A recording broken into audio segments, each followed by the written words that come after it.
Εδώ έχουμε ένα θερμοκήπιο στο οποίο έχουμε βάλει ένα Arduino έτσι ώστε να ανοίγει τα παραπέτα δεξιά και αριστερά ανάλογα με τη θερμοκρασία που επιθυμούμε και να μην χρειάζεται να το ανοίγουμε εμείς και να το κλείνουμε κάθε φορά. Αυτό γίνεται αυτόματα. Πάμε να δούμε πώς. Αυτή η εγκατάσταση έχει 2 χρόνια τώρα που δουλεύει, είναι η πρώτη μας. Είναι πιο πρόχειρη, κάποια στιγμή θα το αναβαθμίσουμε, θα το κάνουμε πιο ολοκληρωμένο.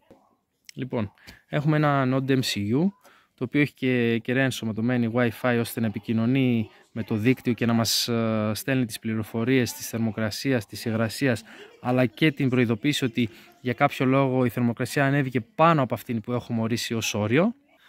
Έχουμε 2 ρελέ για τον έναν κινητήρα, 2 ρελέ για τον άλλο τον κινητήρα. Έχουμε την οθόνη στην οποία βλέπουμε τη θερμοκρασία του ενός αισθητήρα, τη θερμοκρασία του άλλου αισθητήρα και εδώ είναι η θερμοκρασία που έχουμε ορίσει να ανοίγουν τα παραπέτα. Όταν διαβάσουν οι αισθητήρες πάνω από 38 βαθμούς και το καθένα ανεξάρτητα, ανοίγει το αντίστοιχο παραπέτο. Από κάτω έχουμε το ποντεσιόμετρο, εδώ ρυθμίζουμε αυτή τη θερμοκρασία που θέλουμε να ανοίγει και στον κώδικα μας έχουμε περάσει τι? Στους 38 βαθμούς θα ανοίξει το παραπέτο. Είναι λογικό ότι αφού ανοίξει το παραπέτο ή αν ανοίξουν και τα δύο, ανάλογα, θα πέσει η θερμοκρασία. Μόλις πάει, πούμε, παράδειγμα στους 37 βαθμούς δεν θα κλείσει. Έχουμε ορίσει στον κώδικα ότι από τους 38 βαθμούς μείον 10, δηλαδή στους 28 για παράδειγμα, θα κλείσουν τα παραπέτα. Τώρα θα κατεβάσω τη θερμοκρασία εδώ πέρα ώστε να πέσει κάτω από τους 21 βαθμούς τώρα που είναι αυτή τη στιγμή για να δούμε πώς ανοίγουν τα παραπέτα.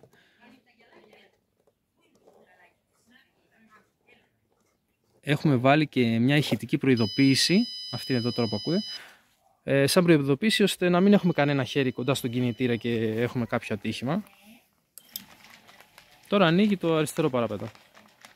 Και αντίστοιχα θα ακούσουμε την δεύτερη προειδοποιητική. Τώρα θα ξεκινήσει ο δεύτερος κινητήρας. Βέβαια τώρα τον έχουμε αποσυνδεμένο το δεύτερο κινητήρα για κάποιους λόγους. Ακούμε το ρελέ, ενεργοποιήθηκε. Απλά έχουμε ξεσυνδεμένο τον κινητήρα.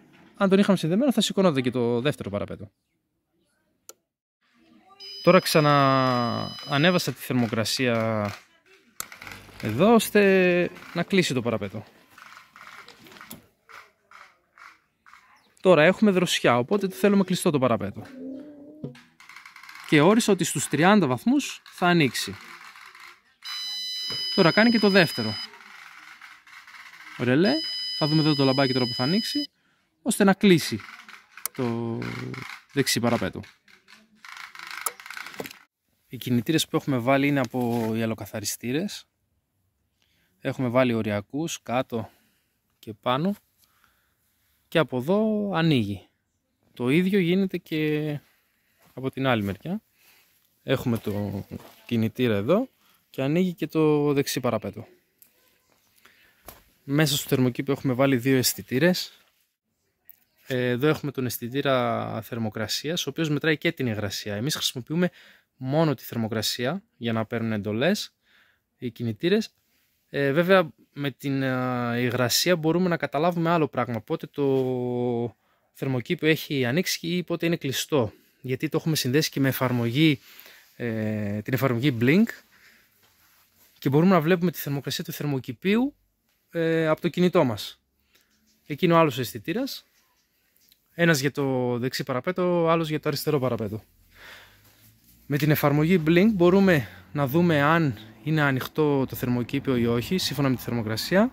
Επίσης, μας ειδοποιεί στο κινητό, έχουμε τη δυνατότητα να μας ειδοποιεί είτε με SMS είτε με email, αν για κάποιο λόγο ανέβει η θερμοκρασία του θερμοκηπίου πάνω από κάποια θερμοκρασία. Θα σας δείξω πώς γίνεται και αυτό. Εδώ τώρα στο κινητό έχουμε την εφαρμογή Blink. Εδώ είναι το θερμοκήπιο. Το ότι είναι πράσινο σημαίνει ότι είναι συνδεμένο το Node MCU και επικοινωνεί. Και εδώ βλέπουμε τους 2 αισθητήρες. Τον ένα αισθητήρα τον πρώτο και το δεύτερο αισθητήρα. Θερμοκρασία και υγρασία.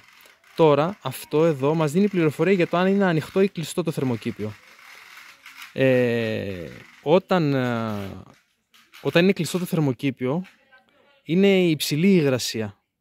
Ενώ όταν έχει ζέστη και ανοίξει το θερμοκήπιο, την ώρα που ανοίγει πέφτει πολύ η υγρασία και με αυτόν τον τρόπο μπορούμε να καταλάβουμε αν έχει ανοίξει το θερμοκήπιο. Σίγουρα και από τη θερμοκρασία, αλλά η υγρασία μας δίνει την πιο σημαντική πληροφορία. Δηλαδή μόλις πέσει απότομα ξέρουμε ότι έχει ανοίξει το θερμοκήπιο. Φυσικά αν δεν ανοίξει και η υγρασία θα είναι ανεβασμένη, αλλά και η θερμοκρασία θα είναι ανεβασμένη.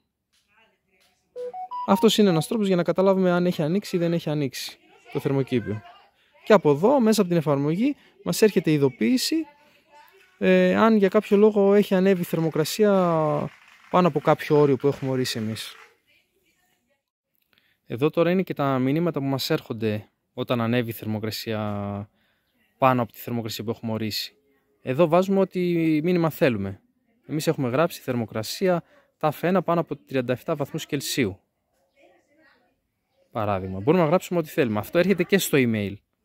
Και στην εφαρμογή στο κινητό και στο email. Και γράφουμε ό,τι θέλουμε. Κάποια στιγμή μπορούμε να δείξουμε πώς γίνεται και αυτό με την εφαρμογή αυτή ή πώς μπορούμε να φτιάξουμε μια δικιά μας εφαρμογή για να έχουμε περισσότερες δυνατότητες, γιατί αυτή είναι επιπληρωμή. Έχει περιορισμένες δυνατότητες στη δωρεάν έκδοση.